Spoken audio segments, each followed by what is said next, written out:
नमस्कार दोस्तों अगर आप भी ओवर और फेक मार्केटिंग के शिकार हो गए हैं तो ये वीडियो बिल्कुल आपके लिए ही। आप किसान हैं और इस बार अगर आप मूंग की खेती कर रहे हैं तो आप बिल्कुल हो सकता है कि फेक मार्केटिंग के शिकार हो गए हैं। वो है स्टार 444 जो मूंग है। इस बार कंपनी ने बहुत ही ज्यादा मार्केटिंग की और किसानों को भ्रमित किया है, जिस वजह से वो इस बार बहुत ही ज्यादा नुकसान उठाने वाले हैं। तो ये वीडियो उन किसानों के लिए बहुत ही स्पेशल होने वाली है, जिससे कि वो अगले साल बच सकें, क्योंकि दोस्तों इस मूंग के बीच से किसानों का नुकसान ही होने वाला है। लागत बहुत ज्यादा हो रही है और साथ में उनको फायदा तो मिलने वाला नहीं है। दोस्तों मैं इसलिए बोल रहा हूं क्योंकि मैंने अपने सारे सोशल मीडिया प्लेटफॉर्म पे यूट्यूब, फेसबुक, इंस्टाग्राम, साथ में व्हाट्सएप ग्रुप, सब जगह एक पोल डाला था और किसानों से उनकी राय मांगी थी कि कितने परसेंट इस बीज से संतुष्ट हैं और आपके यहाँ क्या स्थिति है। तो लगभग 85 से 90% किसानों ने वैरायटी को बिल्कुल फेक कहा है, बिल्कुल गलत बोला है। और सबने जो मेरा अनुभव रहा है वैसा ही अनुभव उन किसानों का रहा है। अगर टोटल किसानों की वॉल्यूम की बात करें तो लगभग 800 किसानों ने मेरे सोशल मीडिया प्लेटफॉर्मों पर अपना मत शेयर किया है।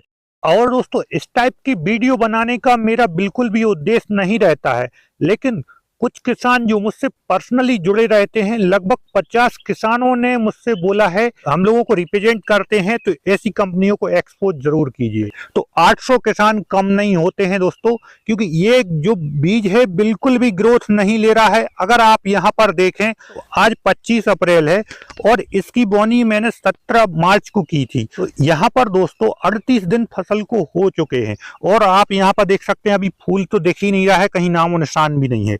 और जो जिस टाइप से अगर 1 महीने से ज्यादा की फसल में ग्रोथ होना चाहिए वो भी नहीं हुई है। दोस्तों ये बात मैं इसलिए बोल रहा हूं कि इस वैरायटी में काफी ज्यादा समस्याएं आई हैं अन्य वैरायटियों की अपेक्षा। एक तो जो सबसे बड़ी समस्या आई है वो कुकरा, जो अभी तक कंट्रोल में नहीं आया है। अन्य वैरायटियों में इससे लगभग 80% कम है और एक ही स्प्रे में ठीक हो गया, और इसमें 3 से 4 स्प्रे भी हो गए हैं लेकिन ये ठीक नहीं हुआ है। खाद भी इसमें डबल दिए हैं, स्प्रे भी डबल दिया है। अब कुकरा सभी फसल में, सभी वेराइटियों में लगता है अगर हम स्प्रे ना करें, लेकिन दोस्तों यहाँ पर बिल्कुल टाइम पर स्प्रे हुआ है। किसी किसी जगह बिफोर टाइम भी स्प्रे हुआ है, उसके बाद भी ये समस्या आ रही है। लेकिन कुछ दूसरी वेराइटियां हैं उन पर स्प्रे टाइम मतलब जैसा होना चाहिए उस टाइम हुआ है और थोड़ा कम भी हुआ है, लेकिन उनमें ये समस्या कम आई है। इतना सब कुछ करने के बाद भी आप यहाँ पर देख सकते हैं अभी तक जो बिल्कुल नई ब्रांच निकली है, मतलब ये नए पत्ते हैं, नई लीफ है। तो यहाँ पर भी स्थिति आप देख सकते हैं और यहाँ पर देखें, इस पौधे में भी देखें। पुराने की तो बात ही छोड़ दें, वो तो खराब थे ही पत्ते। कहीं कहीं स्थिति थोड़ी सी ठीक हुई है, लेकिन इससे हम ये नहीं कह सकते कि जितनी हम लागत इस फसल में, इस वैरायटी में लगा रहे हैं उसका हमें आउटपुट मिलेगा। मतलब कि प्रोडक्शन की हम उम्मीद क्या करें, क्योंकि दोस्तों यहाँ पर 40 दिन की फसल होने वाली है और फसल की स्थिति कहीं से कहीं तक भी सुधरती हुई दिखाई नहीं दे रही है। मैंने इस बारे में कंपनी में जो है कपिल जी हैं, शायद कंपनी के ओनर भी हो सकते हैं, उनसे बात की तो उन्होंने बोला कि इसमें खाद डालिए, क्योंकि ज्यादा यील्ड वाली फसल है तो ज्यादा खाद लगेगा।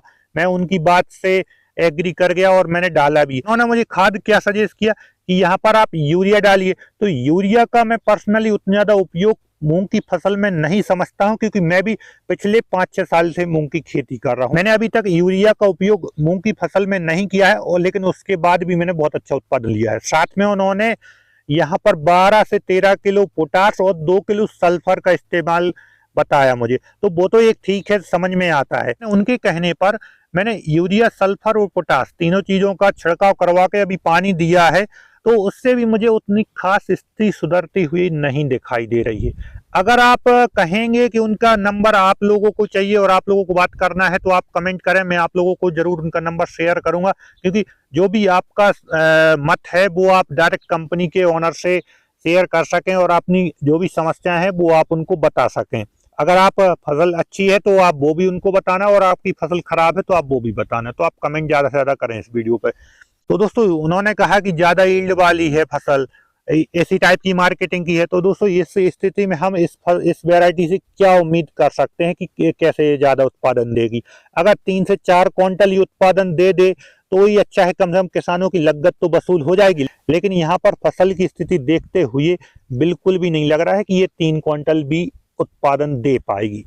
तो दोस्तों ये तो समस्या है ही। साथ में मैंने आप लोगों को दिखाने के लिए पिछली वीडियो में भी थोड़ा सा दिखाया था कि इसका और दूसरी वैरायटी का कंपेरिजन करने के लिए मैंने बाद में एक वैरायटी और लगाई है, वो है पीडीएम 139, जो मैं पिछले 2-3 साल से भी लगा रहा हूँ। शिखा भी लगाई थी मैंने पिछले साल, साथ में विराट भी लगाई थी।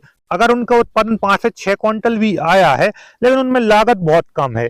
यहाँ पर तो ये ज्यादा टाइम ड्यूरेशन की है। लगभग पिछले साल के कुछ किसानों ने मुझे बताया कि उनकी फसल 80 दिन में कटी थी। अब 80 दिन तक किसान अपने खेत पे रुक रहा है तो उसकी मजदूरी भी बढ़ रही है, साथ में 15 से 20 दिन एक्स्ट्रा बढ़ गए हैं, जिस वजह से उसको एक स्प्रे तो एक्स्ट्रा लग ही रहा है।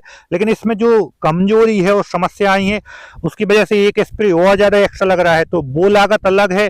साथ में कंपनी के ओनर ने ही बताया है कि खाद डालिए तो उसकी लागत अलग है। तो साथ में अगर इतने दिन तक ज्यादा दिन की फसल है तो 1-2 बार पानी की सिंचाई ज्यादा लगेगी। तो इस टाइप से लागत तो बढ़ रही है, लेकिन उतनी ज्यादा अगर लागत बढ़ने के बाद हमें फसल में उम्मीद दिखे कि हाँ ये 8 क्विंटल या 10 क्विंटल तक उत्पादन दे सकती है जितना की कंपनी क्लेम कर रही है, तो फिर कोई समस्या नहीं है। लेकिन यहाँ पर उतना उत्पादन की उम्मीद बिल्कुल भी नहीं दिख रही है। अगर आप किसान हैं और आपने अगर ये वैरायटी लगाई है तो आप प्लीज कमेंट जरूर करिएगा, क्योंकि और किसान आपके कमेंट से जान सकें कि वाकई में जो मैं बोल रहा हूं उसमें कितने % सच्चाई है। आप सच्चाई जरूर बोलिएगा, क्योंकि आप बिल्कुल भी नहीं मेरी वीडियो देखकर ये बोल रहे हैं। अगर आपके यहाँ फसल अच्छी है, ये वैरायटी अच्छा प्रदर्शन कर रही है तो आप अच्छा बोलें, और अगर आपके यहाँ खराब है तो आप खराब बोलें। किसी भी प्रकार का ना तो मैं किसी भी कंपनी का पेड प्रमोशन करता हूं, ना मैं किसी कंपनी की बुराई करता हूं। जो कंपनी अच्छा काम करेगी उसका मैं फ्री में प्रमोशन करता हूं, और जो कंपनी खराब काम करती है, किसानों को धोखा देती है, तो उसका मैं बुराई करने में पीछे नहीं हटूंगा। और दोस्तों साथ में ये वीडियो अधिक से अधिक किसानों तक शेयर जरूर कीजिएगा, क्योंकि ऐसे कंपनियों से हमारे किसान भाई बच सकें। और दोस्तों साथ में मेरा एक और सजेशन रहेगा कि अगर आप किसी भी नई कंपनी के बीज ट्राई करते हैं तो पहली साल में हमें कम से कम जगह में 1 या 2 एकड़ में ही ट्राई करना चाहिए, ज्यादा जगह में नहीं करना चाहिए, जिससे कि हम उस बीज को ऑब्जर्व कर सकें कि जैसे कि कम लागत में अगर 1-2 एकड़ में हमने लगाया है और अगर वो फेल भी होता है तो हमें उतनी ज्यादा प्रॉब्लम नहीं आएगी।